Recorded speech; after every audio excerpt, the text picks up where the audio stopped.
guys! Hey, y'all! Welcome back to Y'all Hearing This. My name is Kay. Thank you so much for coming back and joining us. Yes, and my name is Honeybee, or you can call me Bean, whichever you choose is all right with who? That's right. Mm-hmm. All right, we're here to talk about Day 6. So Yes. every Wednesday we do a little bit of a deeper dive, at least a toe dip into a new group. We watch a couple MVs, we do a dance practice and a live, or 2 lives in this case. We watch a guide, and then we talk about it here on the podcast. We sure do. Yeah, and we picked Day 6 this week. Actually, no, they won a podcast poll. That's right. And it's been super cool getting into them, especially as they're a band versus like a more a group kind of thing. Mm-hmm. And we both are such huge fans of them right now. Like, I can't wait to check out more from them individually and together. Listen. Oh, they're so good. First of all, so first of all, they're incredible. Yes. Just to touch base on the guide that we watched. Yes. I thought it was great. super dope. Those are the type of guides I like. It was first of all, it was the perfect time. 26, 27 minutes. That's perfect. Yeah. It's not too long, not too short. I love the way that it was set up. And I like that it hit on a lot of facts because I think it's so dope that they're all multi-instrumentalists. Is that the right word? Well, I mean, yeah. Yeah, Something like that anyway. something like that. They play multiple instruments. Yeah, you know what I'm saying? You know, I'm trying to be all fancy or whatever. That's right. Hey. And, you know, I think... Eloquent. I was trying to be elegant, okay. What I really liked, specifically about the guide, too, is that I like that it showed, like, okay, this is the instrument that they play. Well, these are the other ones they play. It's not just like, oh, they just play the drums. No, it was like they play the drums. They play the, I think it's called a cajon. Yeah, something like that. And, you know, it just showed everything. Specifically, I forgot which member it was that did the guitar, keyboard. The one that Keytar, yes. Oh, God. Was it Jay? I think it might have been Jay. I cannot remember now. I was dying. Yes, that was amazing. That was amazing. Dying. And so I want to ask, like, overall, what was your takeaway from the guide? And what were your biases as far as the members? Yeah. And yeah, I know I just said what I had to say about the guide. I was saying mine was Jay. Love him. Yeah. He had great vibes. Yes. I love that he is very like, I mean, they all seem super sweet in their own ways. God, yeah. They're all incredible. Yeah, and they do seem... Was he the one who was like the positivity? I think he was, right? Yeah, he was the one for me. Yeah, but he mainly... Like, they all can sing. But it was when he was sitting down and they were doing like a radio situation, and he just hit this note and then held it and then literally modulated and then just was like, boom. And it was so effortless. And I was like... This stuff like that blows my mind. Yeah. So, but I'm pretty sure he was the one. Yeah, that said he read The Power of Positivity. Yeah. I'm pretty sure. I know. Yeah. It's great. We literally just watched the guy, like not even 5 minutes ago. Literally. And yet we're like, we forget what they said 10 minutes ago. Yeah, for real. I swear, memory of a goldfish, people. But Finding Nemo, y'all hearing this edition. Exactly. So I had 2 favorite members. One was Young K. Yes. Just because it seemed like he has a lot to do with the production and things like that. I just really liked kind of his overall vibe. Like, he just seemed like it was always like if the member was talking about making a song, he was always involved. You know what I mean? Like, it felt like... Sorry, Hermione. That's okay. Hermione's like, we want to be in the podcast. Yes, we are dog enthusiasts over here. Yes, we are. Yes, we are. We have to be. There's so many. Yes. No, but we love them. But love the babies. But yeah, it just seemed like he has so much to do with it. I know I've heard the name before too, so I believe he does a lot of solo stuff too. Yes. And yeah, he just I don't know, there was a vibe about him that I really liked. He just seemed to be almost like the glue of the group. Yeah, I feel that. I feel that. I do. That's how I kind of took it, And then one Pill, I believe is how you say his name. I loved him. He's the one who did the V Lives. Yes. Where he talked to people and like did song recommendations and stuff like that. That was such a dope thing because I didn't know that was like a thing. Yeah. Oh, yeah. So I love that. Yeah. I love that. It reminded me so much, and I mean, obviously, One Pill did this first. Bangtan actually probably got the idea from it, but Bangtan from Stray Kids, he used to do every Sunday. He would do Chan's Room, and since he's bilingual, it would be some in English, some in Korean, so it was more accessible to like me because I don't speak Korean. And diverse. Exactly, and he would do that. He would play some new stuff from Stray Kids. He would play other artists, and he would just like read comments and talk to people. Sometimes it was funny. He'd have different members on or whatever.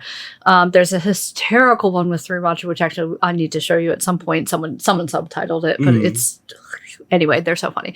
But it also was really real, and he talked a lot about. He even talked about women's periods at one point. Do you know what I mean? Like he just. But that was like the vibe I got from one. Yeah. In that idea of just, it's a way to connect more with people, I think it's amazing that we have this technology now that we can do that, because I know for so many of these groups that such an important part of them is their fans, their fandom. In this case, I think they're called My Day, which I really like too.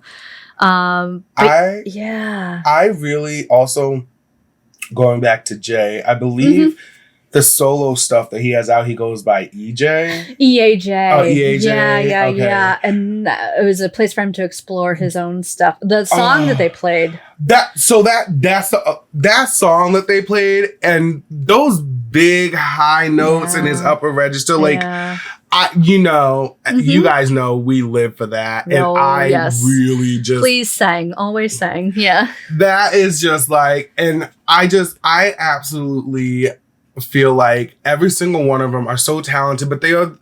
I would say definitely one of the more humblest groups I've ever feel like we've covered. And I think a lot of that has to do with the...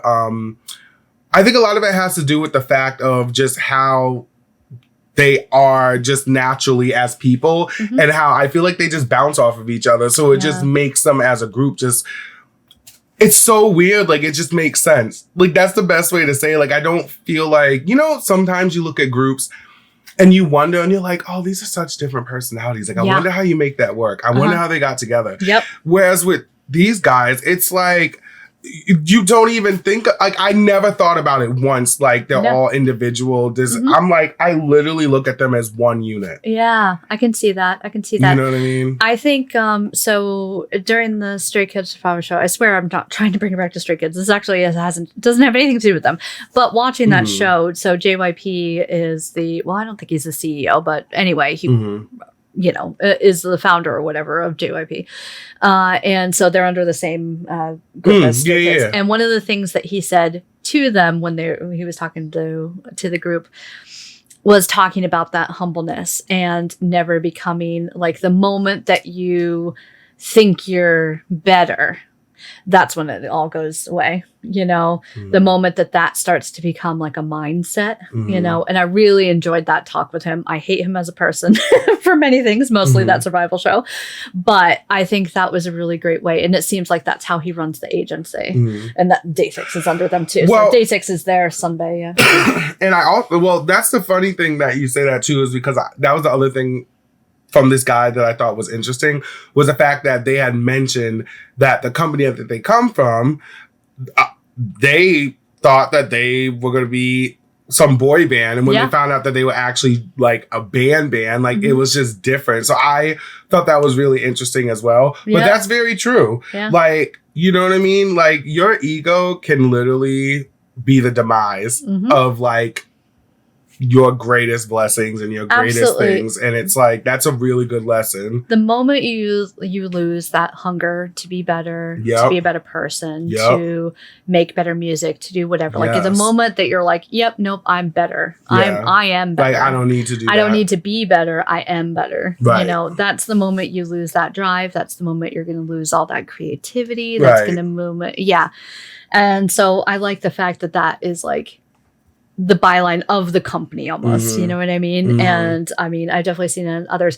And Extraordinary Heroes is also under JYP, so another band too, so which is really cool. I didn't know before the guide that they were specifically put together as a band, but I know they said they asked Dylan to join just to be a drummer. So it looks like that was like the idea from the beginning. So that's really cool. I like that as an idea because most of the groups we watch and we love are more dancers and whatever. They may play instruments as well, but it's not like the focus of the group. I feel that. I definitely feel that. And it's the fact that they all play instruments and just their whole vibe. It made me pick a very interesting group. I am excited for this because I don't know. First of all, why don't we start here? Yes. B. What is B's Nectar of the Week? So, B's Nectar of the Week goes hand in hand with our featured artist of the week. And basically, you know, like every week we go over and we watch the guides and the MVs and whatnot. We learn about this group or artist that we're speaking of. And what I do and what B's Nectar of the Week is to broaden your musical palette. And I give you an example of an artist or a group that reminds me or relates somehow to the group that we're featuring that week, but that is outside of the K-pop world. Yes. Or K-pop world. K-pop realm. Yeah, you know exactly. What I'm saying? I kept saying K-pop. I know. I don't know. Don't know why. Yeah, it's all Thinking good. of paparazzi. Yeah, there you go. Okay, we'll go with that one. Yep. Right, come on, Gaga. That's right. So, I usually kick it off with giving Kay some hints. Yes, please She's do. usually really good. I have when I first heard they were a band, I had kind of this preconceived notion. Yes. Because a lot of the stuff we've heard from bands has been way more in the pop punky realm of things. But I don't think that they are. You know, they're way more singers, you know, that happen to play instruments too. So so I'm super interested in seeing how, like, where you are with this, for sure. So, the reason I picked this artist for B's Nectar of the Week is because they are, how do I say this? I think it's going to be quite interesting. And I think it's throwing a little bit of a curveball. But the reason I picked them is because they are very talented. They all, except for one, play instruments. And they remind me of DAY6 so much just because they are very, very big and serious into their music. Which is why they are known as being some of the greats. So, all right. So what time period are we looking at here? We are looking at, like, how do I say this? Let's see. 70s, 80s, 90s, 2000s? All of that.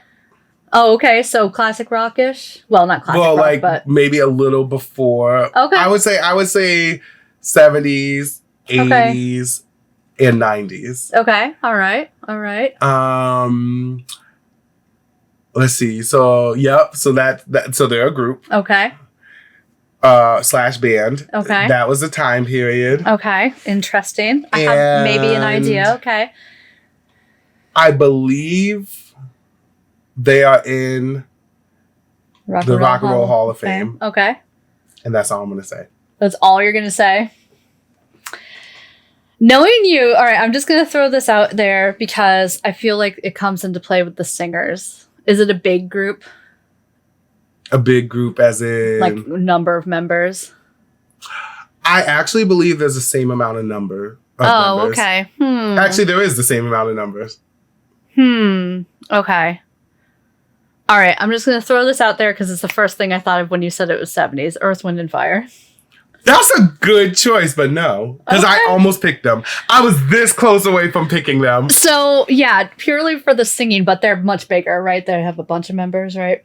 Yeah, they have like a good amount of members. Okay, yeah. Okay. Well, but aren't they like backup singers and stuff? Yeah, some of them are. Yeah, the main members of Earth, Wind, and Fire was Maurice Wright, Philip Bailey, and I forgot. I love that you can just pull this out. I know, right? There's like boom. Well, I know your dad's. Yeah, it's my dad's. It's like and we just saw them actually with Lionel Richie. So cool. I think there's actually I think there's five or six original members that created Earth. So that's funny. Yeah, that's a good guess though. Yeah. Because I literally was gonna pick them, but then I thought of this other one. Okay, okay. Can I give a second guess? Yes. Queen. That would have been dope, but no. No, okay. You ready? All right. This is going to throw you off. Okay. This is going to be really interesting. Okay, I picked, and it is going to make sense. Okay. The Jackson 5. Okay. All right. And the reason is... Okay. Every single member plays instruments. Okay. See, I didn't know that. Yep, every single member. Michael does he? Except for Michael. But here's the thing. Michael can play instruments, but his main thing was vocals. Right, and performing. Right. But...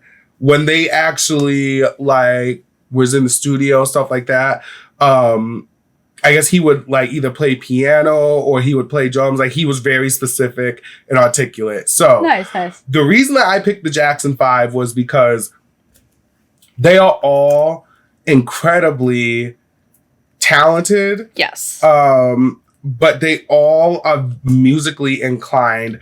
And they are so particular. And it's just like when we were watching this guide specifically and we're watching them all sing and the way that they get into the music and the musicality of it and practicing behind stage before they go on. That is like classic, like 101 training for the Jackson 5. Like they would be doing the same things. And it was literally the Jackson 5 was a family group. Mm-hmm.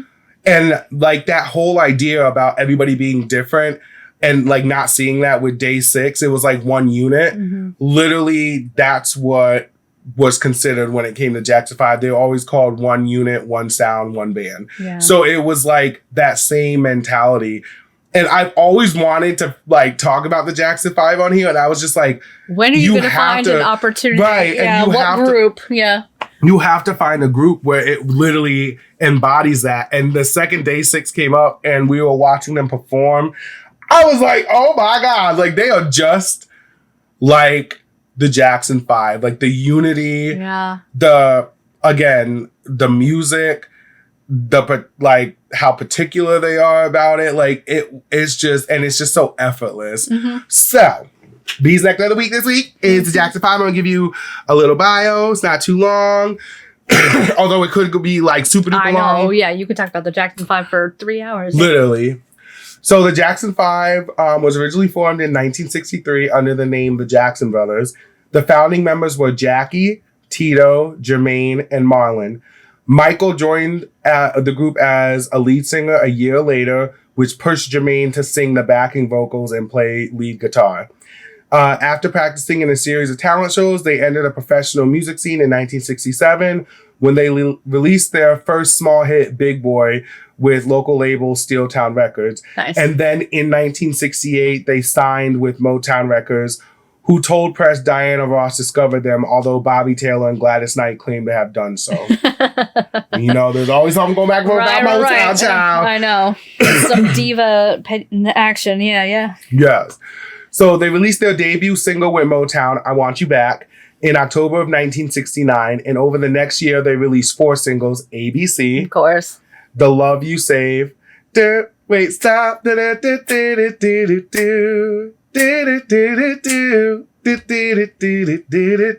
that I know that one. Oh my God. If you heard it, I feel like you might know it. Yeah. And then I'll Be There. I'll Be There. Yes, which was later covered by Mariah Carey in 1992. Yes, it was. I can picture young Michael Jackson singing it. Yes. I'll be there. Yeah. I can't even, not sitting down, I can't hit that. And then let's see. So Every single one of them reached number one on Billboard Hot 100. They had immense popularity among the youth in America, and which was dubbed Jackson Mania, which is just like the UK's version of Beatlemania. Over the next few years, they had a series of substantial hits, including Never Can Say Goodbye, Dancing Machine, and Mama's Pearl. However, their success slowly declined, and they became frustrated at Motown's refusal to give them creative control and more royalties. So in 1975, most of the Jacksons had opted out of recording any more music for Motown, learning that they were only getting 2.8% of royalties from Motown. Wow. Joe Jackson, so from Motown, Joe Jackson, the father and manager of the group, decided to negotiate a lucrative contract with Epic Records, which offered them a royalty rate of 20% per record. Yeah, well, makes way more sense. Right. The deal was completed, and in June of 1975, as Motown owned the name the Jackson 5, the group simply renamed themselves the Jacksons. Gotcha. Which is really interesting because to think about like the Jackson 5 kind of being owned like that, and that's literally your name. Yeah. Like that is, I can't even imagine. Yeah. It's so insane what, especially like young artists like that, I feel like sometimes get a really crap deal because they want to pursue their dream so much that they will take kind of anything, and especially because their dad managed them, right? So like I'm sure he wasn't like like I know he was in the music business or whatever, but I'm sure he wasn't like that's the crazy part. Businessman, he wasn't so gotcha. He originally they don't really talk about it in here, but if you've ever seen, I know everybody has seen it, Jackson 5 American Dream, the movie that always played on TV. It was like 5 hours long. Angela Bassett played the mom, played Catherine. Nice. And Lawrence Fishburne? Was it Lawrence Fishburne that played? I don't remember. No, he played Ike Turner. Who played Joe Jackson? No, Lawrence Fishburne didn't play Ike Turner. Oh, in the movie. I'm sorry. I'm thinking What's Love Got to Do with That? I'm like, he wasn't in What's Love Got to Do. No, I thought that was him. Who was that? No. I'm pretty sure. It's not. No way. No way. We're doing some looking right now. Homeboy from The Matrix. He wasn't Ike Turner, was he? No, he wasn't. Yeah. He was not. Wait, what's the dude's name? Who played Morpheus? That's who played And What's Love Got to Do with It? No. Yes, girl, that is one of my favorite movies. Is. I was like, that is one of my favorite movies. That is definitely Lawrence Fishburne. Okay. Child. Is that crazy? Yeah, that is crazy. I thought that's who played Joe Jackson. But anyways, I just lost my little placement. Okay, here we go. But yeah, he was never a part of the music industry. He ended up becoming like a daddy. Dadinger. Yes. And he was actually very world renowned, known for being extremely hard on the Jacksons. Which is kind of funny because when you think about that, like Beyonce and Destiny's Child, Matthew Knowles, her father, is known to be like the same thing. Yeah. And regardless of how you look at it, I mean, look at all that practice and everything. Look what it created. Yeah. Was it the right way? No. Yeah. At all. Which is not for nothing how a lot of these K-pop groups go through all the trainings and stuff like that. Like, very questionable methods. Sometimes. You know what I mean? But in the end, you know what I mean? The values that are learned, they can carry on and do it as they choose with them. Yes. So, kind of wrap this up.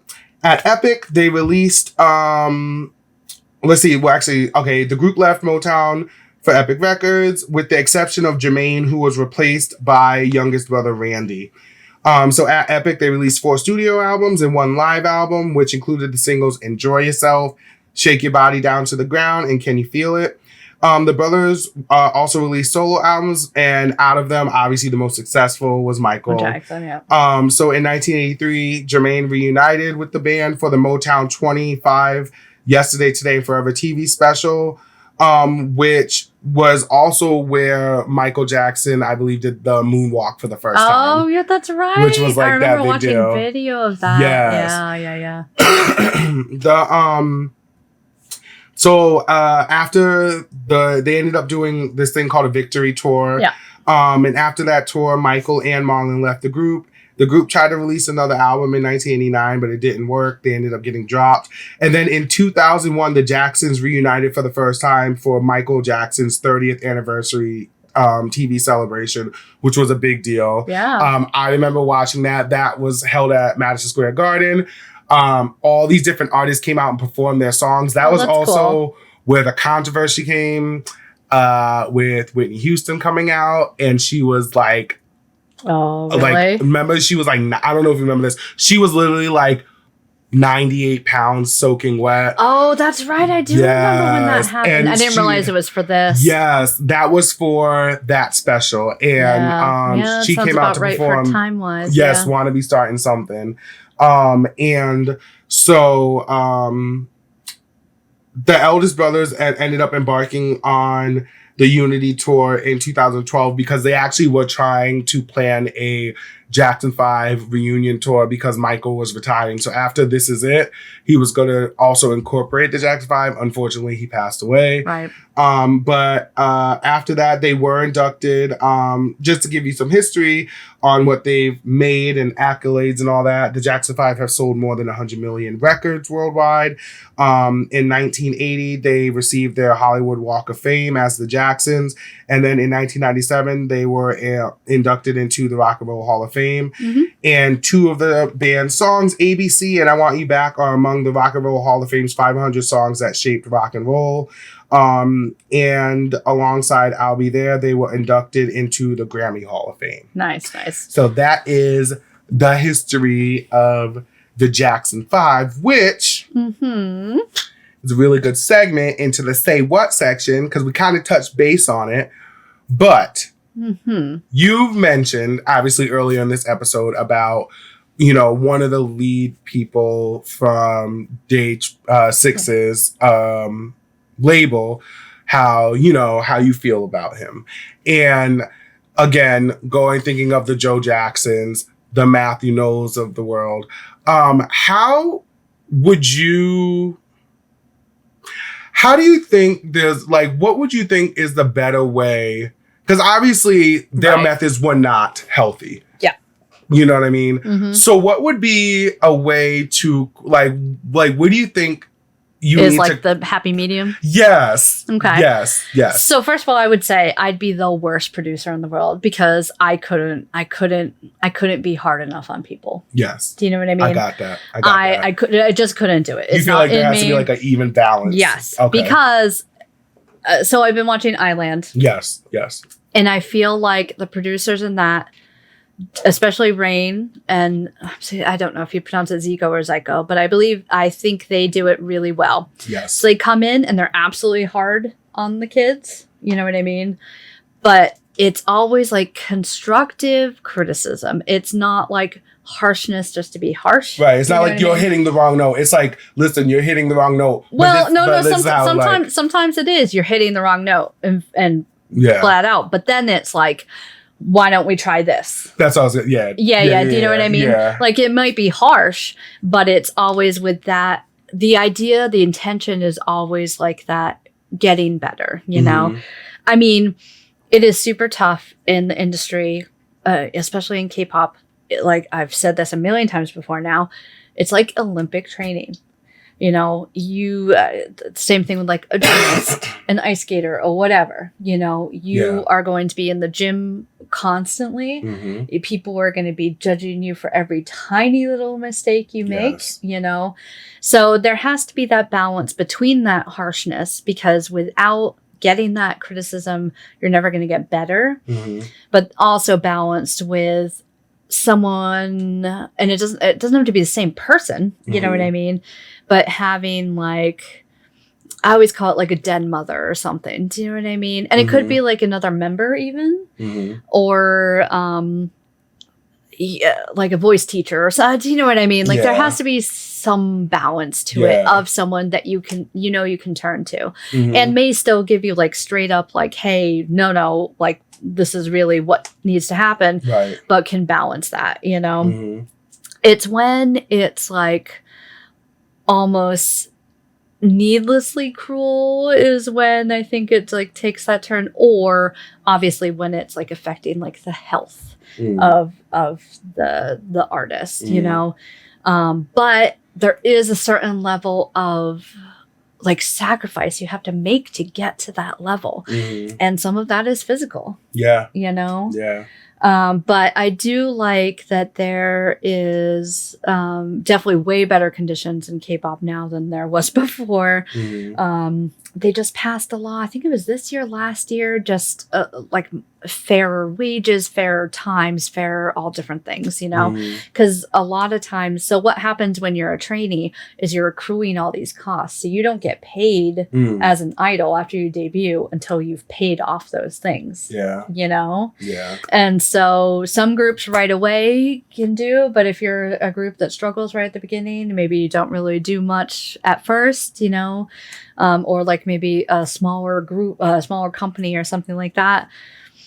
You know, it can be tough to get to that point of making the money. Yeah. You know? Yeah. Especially if like there are some groups who like produce their own music. So at least like when their songs sell, they're also making money as a producer. Yeah. You know? Through royalties. But some groups don't have that luxury. They don't have that opportunity, you know? That's so crazy. But like when it comes to like the Jacksons and Matthew Knowles, I don't know as much about Matthew Knowles. Yeah, I think too, it's a lot tougher when it's like a family member who's the manager, you know, because I know, like my mom and dad know how to push my buttons and I know how to push their buttons. Yes, you know what I mean? Yeah. But I feel like in that situation, you use that. Right. And it's not that the idea doesn't come out of love. They're not like, they're not trying to be cruel. You know, they're trying to make them better. Yeah. You know? It's just the methods that they... And sometimes, and I don't know if this is true about Jackson or Knowles, so this is not what I'm saying, but sometimes it's also a little like stage mom, stage dad, and, you know, in it more for like the money and that sort of thing too. So again, not saying that was the motivation. No, not but at all. Sometimes it can be. And then of course that's when the first thing in the mind, especially of a parent, is not the well-being of their child and it's about how much money they're going to make them. That's when, which, you know, I could say, at least in Matthew's case. Yeah. I don't think that was ever the case. Yeah, I didn't think so either. But I mean, you never know. But there are situations. Yeah, like I mean, that. like, what was it? Macaulay Culkin's parents, he divorced them. Drew Barrymore had to divorce her parents. There are so many instances of it, you know, so. I would definitely, I think that's why looking at Day6 and like how they are as a group and how they like push each other. Yes. I think that's where it's like, it is possible to be that great and find that balance. Yeah. You know what I mean? And that balance is practicing behind the stage before you're about to go out, working with each other. You know what I mean? Helping each other out. You know what I mean? Like stuff like that can help bridge that gap for that happy medium. And I think it's so dope that you have this group where they are also talented, but they're not, it's like they're not overshadowing each other. There's not any opposition. There's not nothing. It was There's not like the main member. Yeah. It's not like Dawoon and Day6, you know what I mean? Or whatever. That's why I'm like, I love them. So shout out to Day6, child. Yeah, I think what it is too, the greats are always going to be the people that push themselves just as hard as like their manager or whatever. Facts. The ones that really are out there that you can feel that passion from, those are the ones that are going to make it, you know. It's crazy. It's a crazy industry, but I'm so happy that we get to learn more and more. And like all these different groups we've been checking out, it's just been the most fun thing I think I've ever done in my life. Yeah, it's super dope. And to get to talk about it, come on, we love it. We love it. And y'all get to hear it. That's right. That's right. Well, we hope you're enjoying it anyway. Yes. Oh my goodness. But yeah, thank you guys so much, as always, for coming and checking us out. Please give us some suggestions for more Day6 stuff, solo stuff from the members. I definitely want to check out the EAJ channel. Me too. Woo. Super dope. Yeah, we love them. We love you. We love you. We'll see you next time. Bye.